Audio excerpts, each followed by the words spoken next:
동해가 총 50개 이상의 무인도를 가진 곳이다.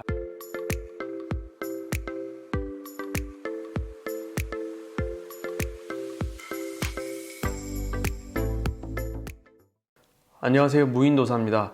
오늘은 동해에도 이렇게 무인도가 많았나, 도대체 동해에 무인도가 몇 개냐에 대한 이야기와 해운대는 그럼 동해냐 남해냐, 그리고 더 파생해서 동해와 남해의 기준은 어디고 남해와 서해의 기준은 어디냐에 대해서 한번 이야기를 해볼까 합니다. 먼저 서해와 남해의 기준은 많은 기관들이 있지만 대부분 공통된 의견을 가지고 있습니다. 해남, 지도 보시는 빨간 색깔로 제가 표시를 해놨는데요.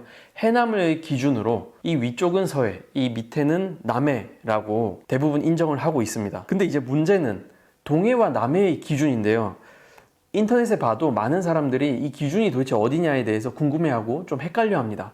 각 기간별로 말하는 우리 기간은 여기부터 동해로 칩니다, 우리 기간은 여기부터 남해로 칩니다 라고 얘기한 것들을 종합을 해서 지금 지도에 표시를 한 건데요.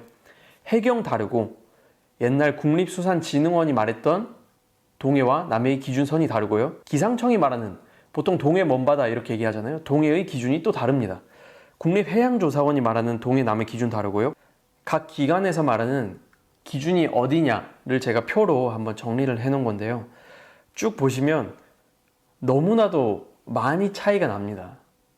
이게 얼핏 보면 별로 큰 문제가 아니겠지라고 하지만 우리나라 안에서도 이렇게 통합이 안 돼 있고 동해에서 문제가 생겼거나 남해에서 문제가 생겼다라고 했을 때 이 사이에 있는 구간들이라면 도대체 어디로 표현을 해야 되냐, 상당히 나중에 문제가 될 수 있는 지점이라고 생각을 합니다. 제가 같이 한번 기간별로 말하는 그 기준선에 대해서 한번 따져볼 텐데요. 먼저 국립해양조사원이 말하는 동해 남해 기준은 달맞이 언덕입니다. 국립해양조사원은 보시는 것처럼 동해안은 두만강에서 부산시 달맞이 고개 정상에 위치한 팔각정, 해월정이라는 게 있거든요.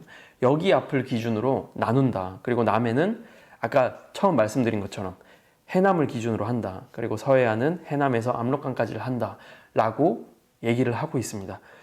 그래서 국립해양조사원의 기준이라면 지금 보시는 빨간 선이 이 위쪽으로가 동해고 이 밑쪽이 남해가 되는데요. 여기 해월정을 기준으로 이제 얘기를 하고 있죠. UBC에 나왔던 기사를 제가 캡처를 한 거고요.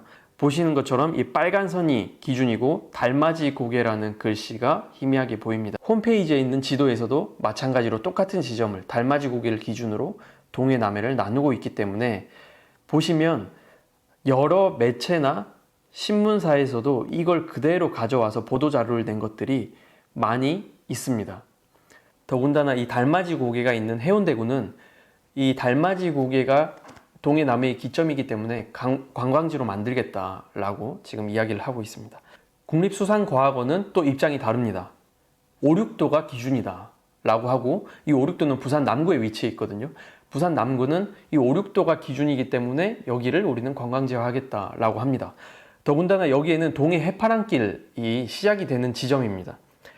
2006년도에 동해와 남해가 나눠지는 곳이다 라는 표지석까지 설치를 했고요. 이 동해 해파랑길은 아마 들어보셨을 거예요. 고성군 통일전망대까지 770km에 이르는 동해 해안 산책로거든요. 그 시작점이 여기에 있습니다. 다시 한번 제가 표를 보여드리겠습니다. 보시면 지금 두 번째죠. 5, 6도 앞 승두말이라는 곳이 국립수산과학원이 나누는 동해와 남해의 기준입니다. 자, 헷갈리죠? 별로 차이가 안 나는 것 같지만 이 두 기관이 서로 다른 곳을 기준으로 말하는 바람에 지금 부산의 두 개 구가 서로 이곳이 기점이다 라고 이야기를 하고 있는 중입니다. 국립수산과학원이 말하는 그 5, 6도를 기준으로 나눴을 때 동해와 남해의 기준이 이 지도고요. 기상청은 또 다르게 봅니다. 기상청은 부산과 울산의 경계가 동해 남해의 기준이다 라고 보고 있습니다. 세 번째죠. 부산 울산의 경계라고 적혀 있고요. 지금 세 개 기관이 말하는 서로 다른 기준을 지도에 쭉 표시하면서 보여드리고 있습니다. 이게 기상청에서 보도하는 보도자료 사진 중에 하나를 제가 가지고 왔는데, 오른쪽 끝에 녹색깔로 표시된 부분, 울산과 부산의 딱 경계선에서 선이 하나 갈라지죠. 여기를 기준으로 동해와 남해를 나누고 있기 때문입니다. 자, 근데 해경은 또 다른 기준을 가지고 있습니다. 울산의 북구 신명리, 신명항이라는 곳이 있거든요. 여기를 기준으로 우리는 동해와 남해를 나눈다라고 합니다. 지도상으로 본다면 위쪽에 위치한 기준선을 가지고 있습니다. 울산 거의 위쪽 경주와 인접한 곳을 해경은 동해와 남해의 기준선으로 잡고 있기 때문에 울산은 남해 해경 기준으로는 남해에 포함이 돼 있죠. 그래서 울산을 담당하는 해양경찰은 남해지방해양경찰청 소속입니다. 원래는 울산이 동해청이었습니다. 그리고 여수는 남해청이었는데 조직이 개편되면서 지금 현재 울산은 남해청으로, 여수는 서해청으로 변경이 된 상태입니다. 울산해양경찰서 홈페이지에 들어가도 울산광역시 북구 신명리라는 곳부터 부산의 기장군까지를 관할을 하고, 이 울산해양경찰청은 앞서 말한 것처럼 남해지방해양경찰청에 소속이 되어 있습니다. 한국관광공사에서 홍보했던 전국 해수욕장 개장 지도에 보면 구룡포까지는 보라색으로 되어 있죠. 일산해수욕장 여기 울산이거든요. 해운대, 광안리, 송도, 부산이죠. 여기부터는 남해로 봅니다. 해경 기준선에 따라서 동해와 남해를 나누는 것 같습니다. 옛날에 국립수산진흥원이란 게 있었습니다. 여기는 울산의 울기등대를 기준선으로 잡았었거든요. 그래서 여기 보시면 5번째 울산 울기등대라고 제가 표에 정리를 해놨고요. 울기등대가 있는 곳은 지금 이 약간 하늘색으로 보이는 선이 국립수산진흥원에서 예전에 발표했던 동해와 남해의 기준선이었습니다. 그리고 1997년 해양수산부에서는 울산 태화강 하구 방어진 남쪽을 기준선으로 잡았습니다. 이 하늘색, 예전 국립수산진흥원이 얘기했던 동해와 남해의 기준선에 거의 근접한데요. 여기를 기준으로 했었다라는 얘기를 한 적도 있습니다. 섬의 개수, 무인도 개수를 지금 파악을 잘 못하고 있고요. 한 나라에서 우리가 얘기하는 동해와 남해의 기준선조차 모호한 상태입니다. 이 기준선을 나누다 보면 국립해양조사원과 국립수산과학원 그리고 기상청의 기준대로라면 동해는 최소 50개 이상의 무인도를 가지고 있는 곳입니다. 생각보다 많죠. 강원도에 33개, 33개의 무인도가 있고요. 경북에 15개, 울산까지 이 3개 기간은 동해로 포함을 하고 있기 때문에 4개, 울산 4개까지 포함을 하면 동해가 총 50개 이상의 무인도를 가진 곳이다 라는 결론에 도달하게 됩니다. 제가 해양수산부의 무인도소 종합정보라는 홈페이지에서 전국의 무인도 관련된 정보들을 다 일괄적으로 알 수 있다라고 그 전에 영상에서 말씀을 드렸는데, 강원도는 33개고요. 경북에 15개, 울산에 4개가 있다는 걸 한 번 더 확인차 보여드렸습니다. 어떤 사람들은 동해와 남해가 잡히는 수산물들이 비슷해서 더 헷갈린다라고 얘기를 하기도 합니다. 조수간만의 차가 있고 물이 따뜻한 곳에서 서식하는 굴도 울산의 태화강에서 발견이 되고 있고요.